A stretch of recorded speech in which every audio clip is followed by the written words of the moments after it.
Once upon a time, there was a rich businessman, and he wanted to make his son understand the real meaning of poverty. So both of them decided to take a trip to a farmland which belonged to poor farmers.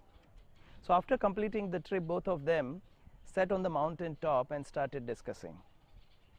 The father asked the son, "So my son, what have you learned from today's trip?" And the son stood up confidently and he said, "Beloved father, back home we have space for only one dog, whereas here they have dogs everywhere. Back home we have a tiny swimming pool, whereas here they have rivers, dams, ponds, which are limitless.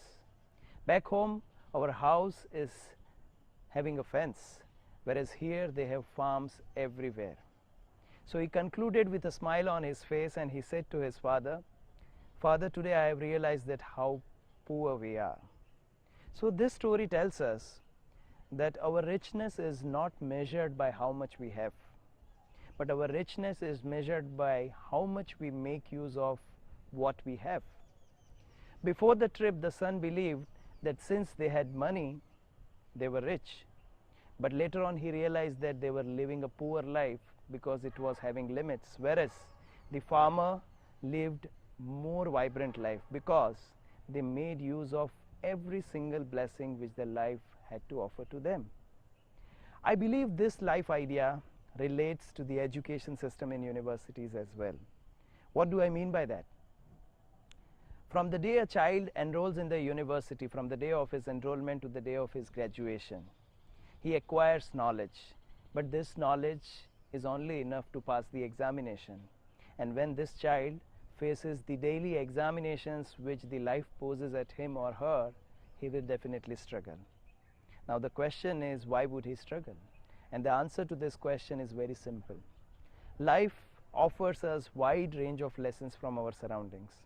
And in our lives, our surroundings are not like that of concrete walls of the classroom, but they are made up of challenges.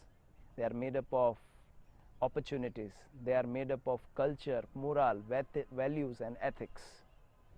We might be having the best of the books and the best of the classrooms, but this might lead to knowledge which is very limited. This knowledge might not be enough to face the daily challenges which the life offers us. Deep within us lies a specific talent, a talent which hungers to come out. And this talent will only come out when we expose ourselves to our surroundings. A famous thinker, Jean Piaget, once said, "The goal of the education is not to increase the amount of the knowledge, but to create opportunities and possibilities for the child to invent and discover himself or herself, to create a man who can make new things." So in simple words, the purpose of education is to make ourselves understand our surroundings better, and in real sense, the real purpose of education is to make us understand ourselves better. Many a times as the president of the university, I roam around in the corridors, I have a look at the classrooms, I peep in through the windows, but when I peep in through these windows, I don't see black and white. I see the rainbow. I see red, I see green, I see blue. I see the different aspects of the personality of each and every student. When I was young, I was studying in school. Our science teacher was supposed to teach us the theory of catalyst. He poured a powder in the bowl full up of water, and suddenly bubbles started coming out of the bowl. Back then we were so excited and so young that all of them started clapping and laughing. The teacher was angry and he suddenly said that instead of making notes, why are you clapping and laughing? One of the girls stood up and said, "Sir, we thought you made some magic trick." Education is very much like this catalyst. It must speed up the reaction of knowledge between our talents and our surroundings. During recently held annual cultural festival of our university, which is called Doom 2018 at Parul University, I saw engineers becoming dancers.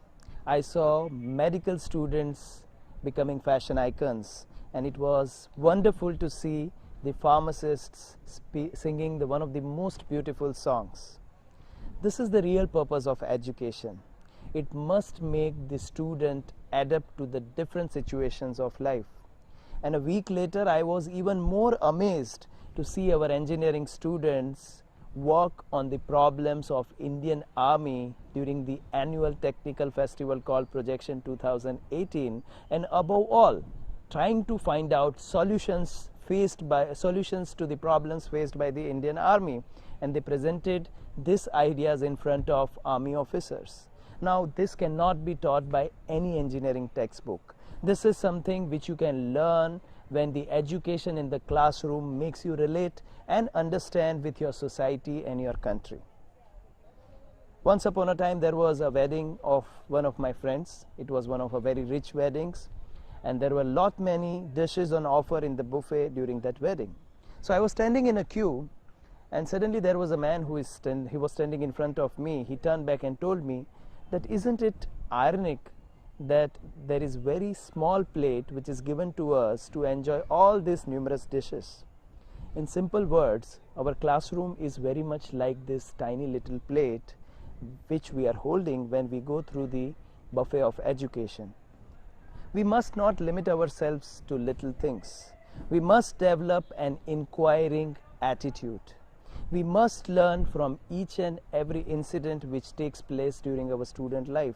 We must not make mistake of limiting our education to the classroom, and we must try to learn and understand from different extra and co-curricular activities which are going on in the university. We need to make sure that we are not holding tiny vessels when the education is offering us a sumptuous meal.